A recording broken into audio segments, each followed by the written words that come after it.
A direita quer impedir o desfile da Acadêmicos de Niterói, que estreia no Grupo Especial do Rio de Janeiro. A escola vai levar para Marquês de Sapucaí o enredo do Alto do Mulungu, Surge a Esperança.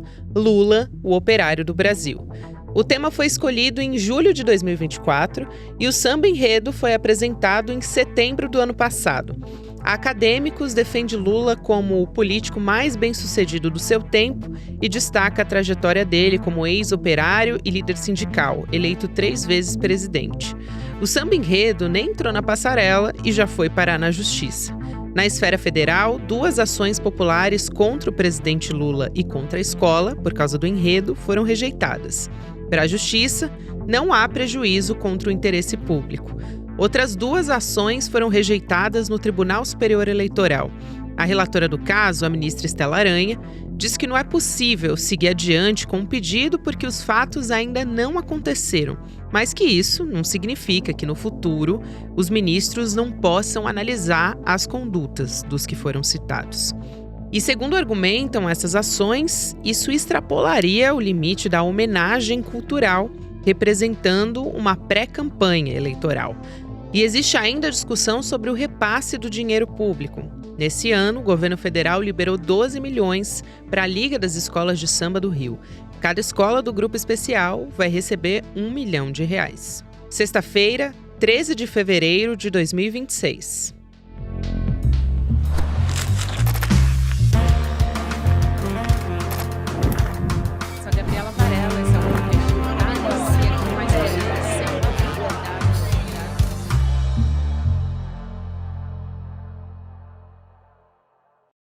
Olá, seja muito bem-vindo, seja muito bem-vinda. Eu sou a Gabriela Varela, está começando mais um videocast em detalhes aqui de segunda a sexta-feira. A gente analisa uma temática, uma notícia importante do momento.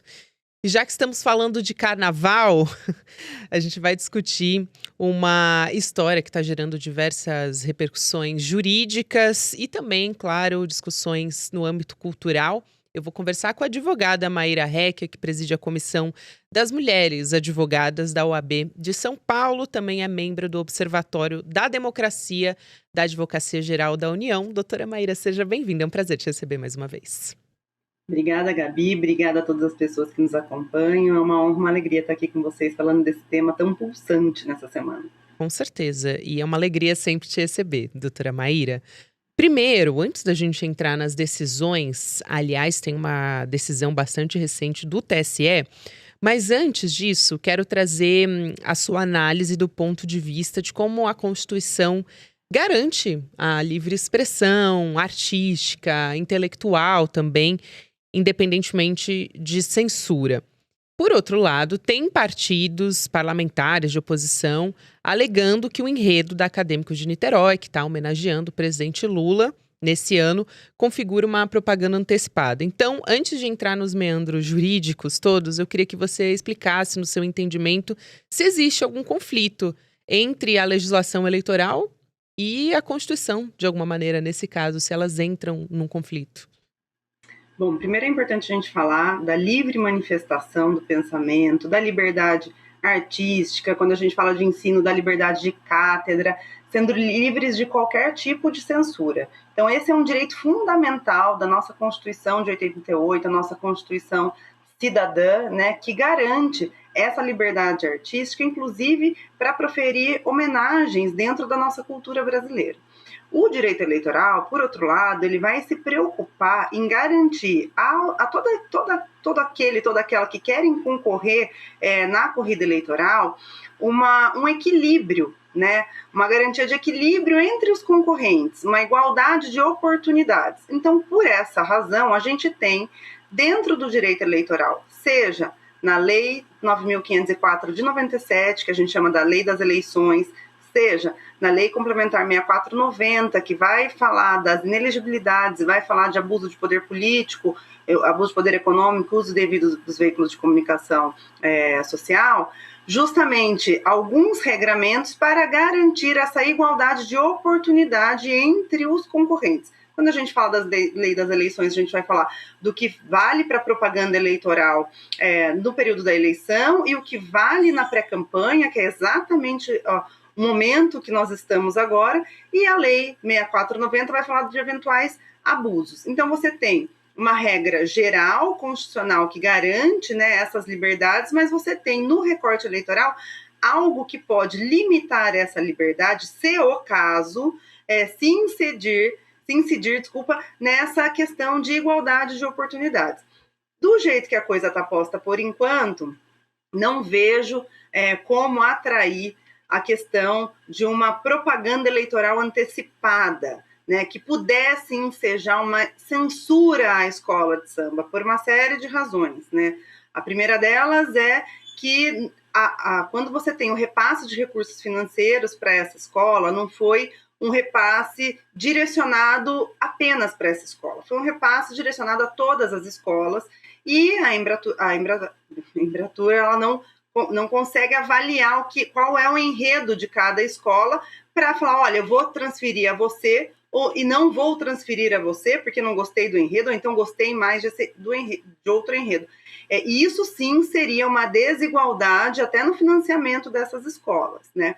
Não me parece, pelo que a gente viu até agora, que haja também pedido de voto antecipado, que é justamente o que a legislação veda, o pedido antecipado de voto, vota em mim, ou então palavras mágicas, conto com o seu apoio, estamos juntos nessa.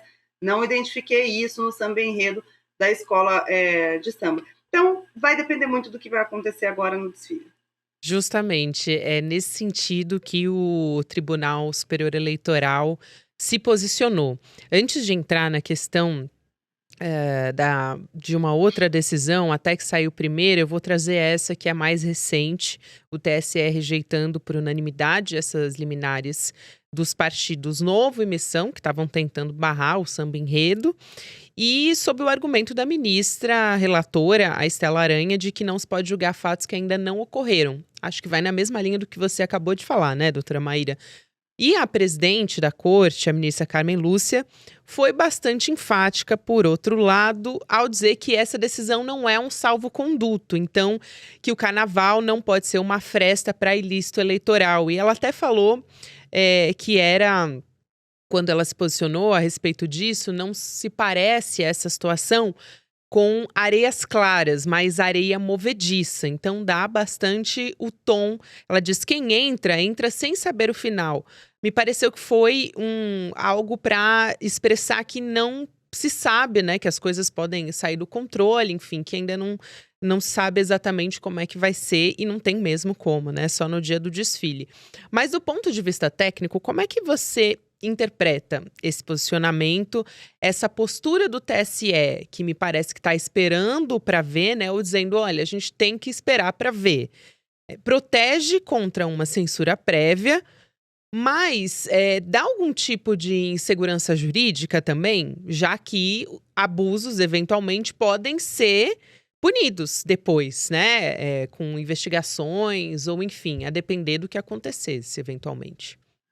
Gabi, a decisão da ministra Estela Aranha é acertadíssima, assim, no meu ponto de vista, né? Não tem como você censurar fatos que ainda não aconteceram, com base nos elementos que foram levados à ministra na representação. Não me parece que hajam elementos suficientes para que a gente possa impedir o desfile de uma escola de samba, que aí sim seria de extrema gravidade, porque configuraria, respeitados todos os entendimentos contrários, a uma censura de uma manifestação cultural que talvez seja a maior manifestação cultural brasileira, o carnaval. Agora veja, o processo ele está só começando, né? A representação feita, ela tinha um pedido de tutela de urgência, que era justamente esse objeto, de impedir a veiculação do desfile. Isso foi afastado em decisão acertada da ministra, mas o processo continuará. O que é importante a gente colocar aqui em perspectiva? Quando a gente fala de eventual campanha antecipada, a consequência da campanha antecipada não é inelegibilidade, não é cassação de eventual registro ou diploma. A consequência de uma eventual campanha antecipada é multa eleitoral, tá? Então não tem reflexo em candidatura. Por outro lado, se você tem um abuso de poder político, um abuso de poder econômico, um uso indevido dos veículos de comunicação social, aí sim, o que atrairá o que pode atrair nessa consequência justamente é a cassação e a inelegibilidade. Como que a gente vai verificar o abuso, eventualmente, né? A hora que o desfile acontecer? Se a gente vai ter ali órgãos do governo veiculando esse desfile, se a gente vai ter ali muitas pessoas do primeiro escalão nesse desfile, se a gente vai ter outras manifestações institucionais da presidência da República, não do presidente enquanto pessoa física. Então, todos esses elementos eles vão ser analisados posteriormente, né, após a ocorrência do desfile. E mesmo que haja eventual manifestação institucional, mesmo que haja presença do alto escalão, mesmo que hajam outros indícios aí que podem configurar algum tipo de abuso, o que é necessário para que atraia a inelegibilidade e a gravidade, a inelegibilidade e a cassação? A gravidade da situação, então é importante que depois os julgadores analisem, né, a gravidade, se o ato é grave o suficiente para atrair inelegibilidade e cassação, e também se há desequilíbrio entre os concorrentes. Então, só eventualmente um ato abusivo, em regra, ele não atrai. É preciso que estejam presentes esses outros requisitos. Então, nesse sentido, eu acho que a decisão foi bastante acertada, né? Não dá para você censurar, nesse momento, o desfile de uma escola de samba, mas toda a atenção se volta, de fato, para o que vai acontecer no domingo. Eu costumo dizer, vamos aguardar e na segunda-feira a gente volta para analisar o que realmente aconteceu. Exato. E a gente teve também. São ações diferentes que estão correndo, né? Justiça Federal rejeitou também ações da senadora Damares Alves e do deputado federal Ken Kataguiri por conta do enredo. Mesma coisa, são ações diferentes que estão acontecendo no TSE, que a gente já até falou sobre. Ainda tem uma outra denúncia que foi feita pela Damares no Ministério Público Eleitoral, e essa ainda a gente precisa esperar para ver qual vai ser a decisão. Mas na Justiça Federal, os pedidos foram recusados por entender que não cabe ação popular nesse caso. Então parece uma decisão assim, mais burocrática, mais técnica, né? Porque no caso de uma ação popular, não basta ver uma irregularidade, precisaria ter um risco de dano aos cofres públicos ou à administração. São várias possibilidades, né? Levando por esse caminho. Sim, quando a gente fala do aspecto eleitoral, que é o que mais está chamando a atenção, né, da sociedade como um todo, são esses pontos que eu trouxe. Agora existe a representação para o próprio Ministério Público, no que diz respeito à aplicação dos recursos, no próprio Tribunal de Contas da União, que foi quem também levantou eventual desvio de finalidade. Você tem o manejo de uma ação popular, que eu também acho que está fadada ao fracasso. Não existem os requisitos de proposição de uma ação popular. O que a gente enfrenta um pouco também é a politização do judiciário, né? Muitas vezes as pessoas se socorrem do judiciário para criar um fato sem tanta responsabilidade nos argumentos ou nos fundamentos que estão sendo colacionados ali na inicial, para criar um fato, para tentar politizar a discussão, que é uma discussão jurídica. Então, não me parece adequado. Acho que a esfera competente, nesse caso, de fato, é a esfera eleitoral. Isso já está sendo analisado pela nossa Corte Superior, pelo Tribunal Superior Eleitoral, que deu já uma decisão liminar afastando o pedido inicial, mas que o processo ainda continuará no que diz respeito à propaganda. É importante dizer que qualquer tipo de ação que vise apurar abuso de poder político, econômico, uso indevido dos veículos de comunicação, que poderiam atrair consequências mais graves, também não é agora o momento, não é no período, não vai acontecer nada antes de algum registro de candidatura. Isso vai ser aferido depois, durante o curso da campanha eleitoral.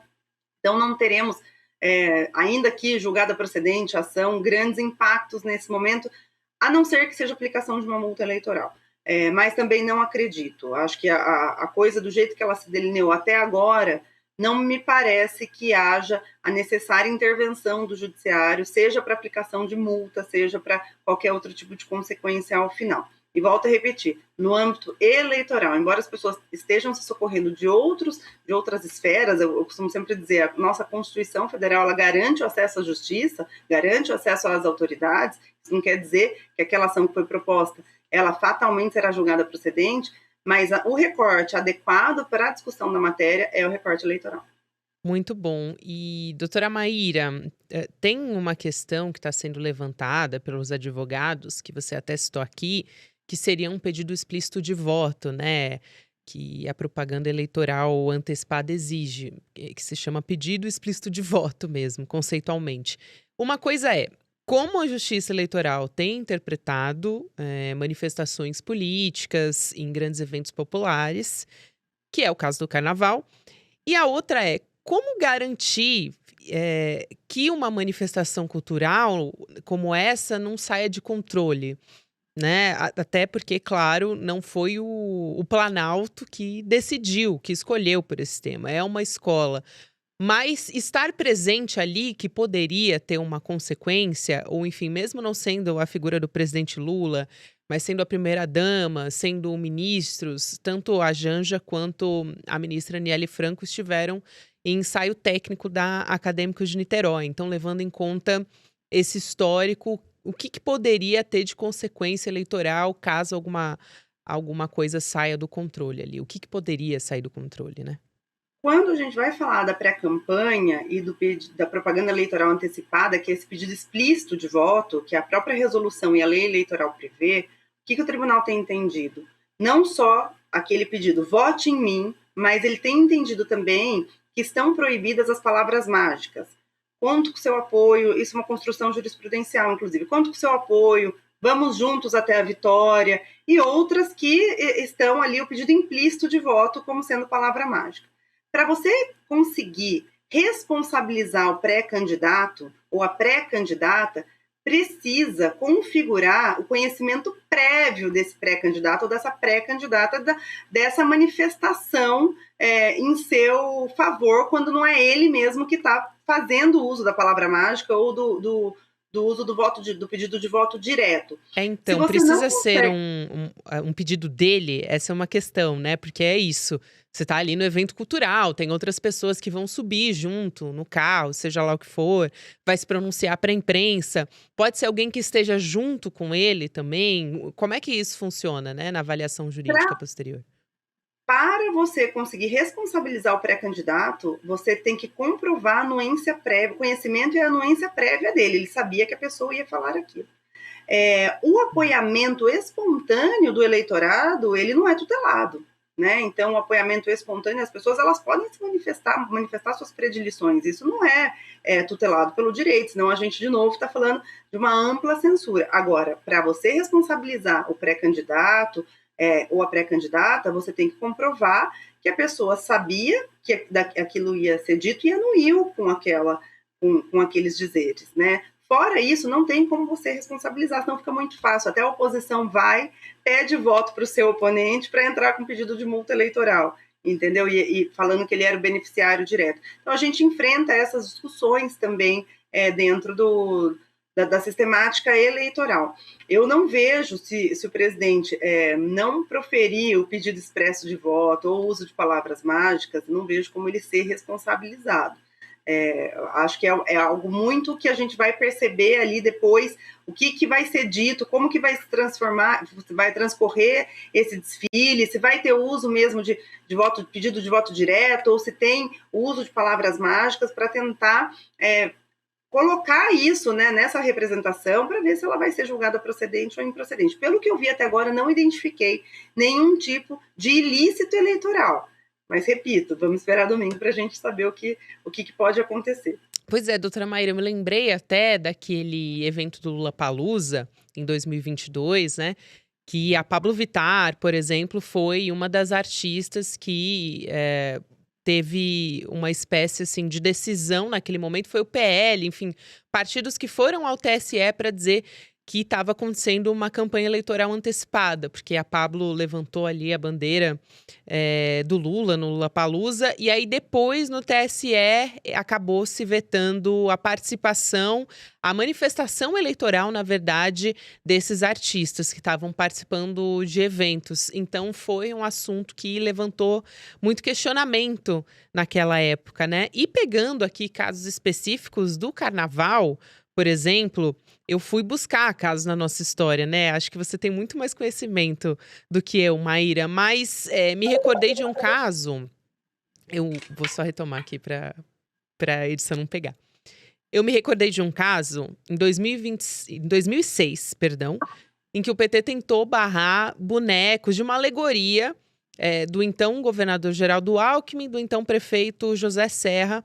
Era numa alegoria da Leandro de Itaquera, no Carnaval de São Paulo, então, né? Mas tinha argumentos semelhantes nessa justificativa do PT, a bancada do PT na Câmara Municipal, que protocolou o requerimento nessa época, pedia apuração de desvio, né? De quanto dinheiro, na verdade, público a agremiação tinha recebido.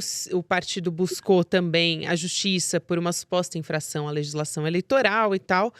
Só que o desfile acabou sendo mantido de qualquer maneira, né? Então eu pensei em precedentes, né, no histórico, em outros casos da nossa história que poderiam também balizar essa decisão atualmente.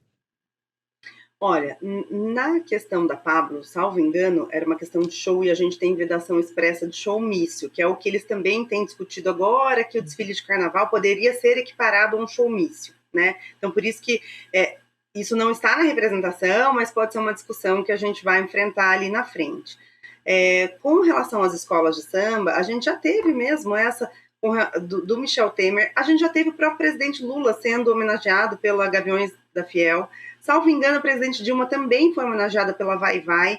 Então, é uma manifestação cultural, é uma manifestação das escolas, das comunidades que têm liberdade para a promoção dos seus enredos, né? E da história que querem contar ali. Então, de fato, como a coisa está se delineando, o que a gente já viu até agora, não me parece nada que possa atrair a inserção do direito eleitoral numa propaganda antecipada, numa aplicação de multa e até mesmo abuso, que seria uma conduta mais grave.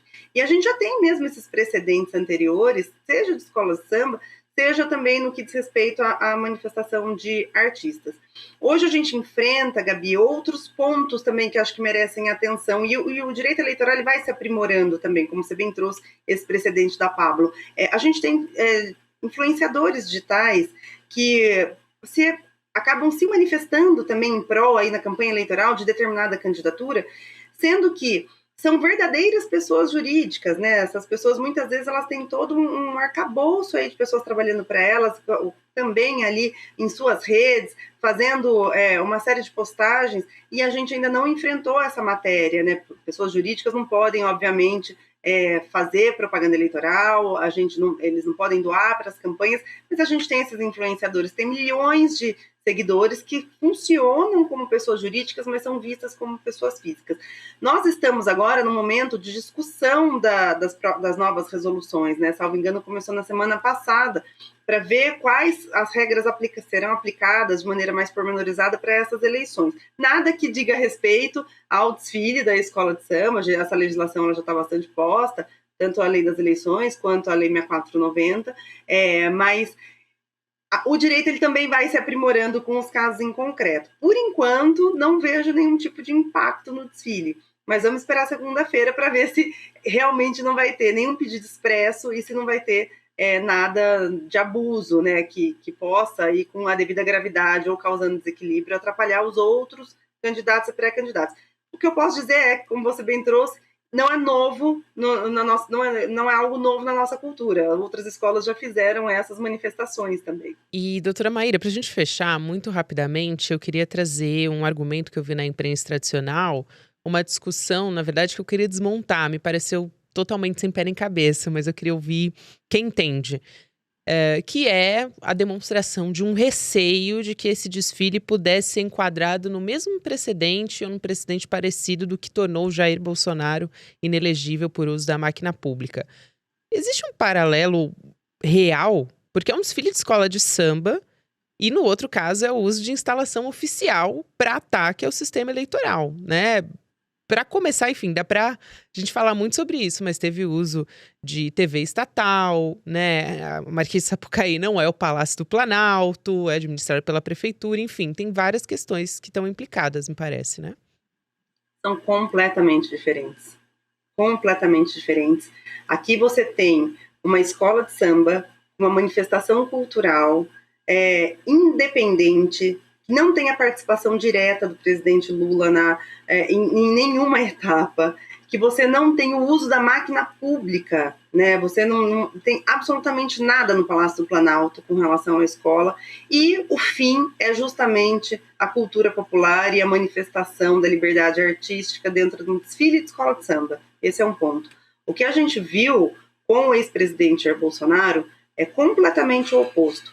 É o uso da máquina pública dentro do Palácio do Planalto, chamando inclusive autoridades, embaixadores internacionais para poder falar daquela eleição, sendo transmitido isso pelos veículos de comunicação do governo e com a finalidade de atacar a democracia, atacar a república, atacar nossas instituições democráticas. Então começou errado e terminou errado. E ainda bem que o judiciário, de maneira bastante criteriosa, quando foi valorar todos esses elementos, entendeu pela cassação e inelegibilidade.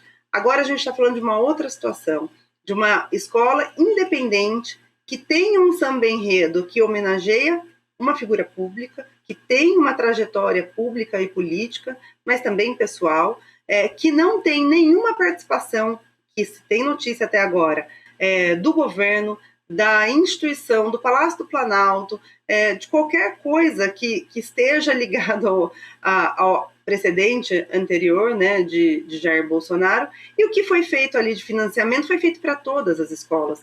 Você poderia ter tido um samba enredo que homenageia o presidente Lula, e você poderia que outra escola também homenageasse Jair Bolsonaro, que não teria nenhum tipo de problema nesse sentido. O problema é que não teve, e teve uma só que homenageia o presidente Lula. Então, os precedentes, eles não são nem de perto parecidos, assim, o parâmetro não é nem de perto similar. Por essa razão é que eu acho que não teremos grandes consequências por conta desse desfile.